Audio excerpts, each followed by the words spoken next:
400 కోట్ల రూపాయలు విలువైన బంగారం ఒక లిక్కర్ కంపెనీ కొనింది అంటే ఎవరికి వెళ్ళిందా బంగారం? Simple question. దాని ముందర వాళ్ళు ఎప్పుడు కొనలేదు, దాని తర్వాత ఎప్పుడు కొనలేదు.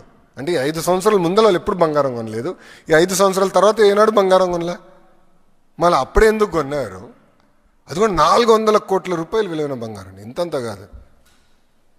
అంటే అంటే ఎంత అద్భుతమైన ఇన్వెస్ట్మెంట్ చేశారో అవినీతిలో కూడా నాకు అర్థమైంది అప్పుడు. ఎందుకంటే అప్పుడు బంగారం ధర కూడా తక్కువ ఉండే, ఇప్పుడు విపరీతం పెరిగిపోయింది. అంటే క్రిమినలైజేషన్ ఆఫ్ పాలిటిక్స్కి ఒక అద్భుతమైన ఉదాహరణ ఒక్క లిక్కర్లోనే అడ్డగోలుగా క్రిమినలైజేషన్ చేశారు. ఇప్పుడు ఆధారాలతో మాకు దొరికినాయి.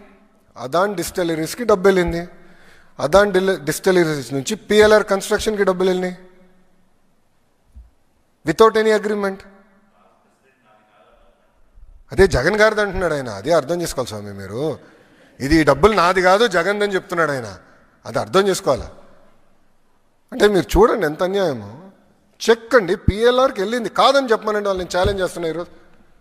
పాపాల పెద్దిరెడ్డిని నేను ఛాలెంజ్ చేస్తున్నాను, రాలేదని చెప్పమనండి. I'm challenging him.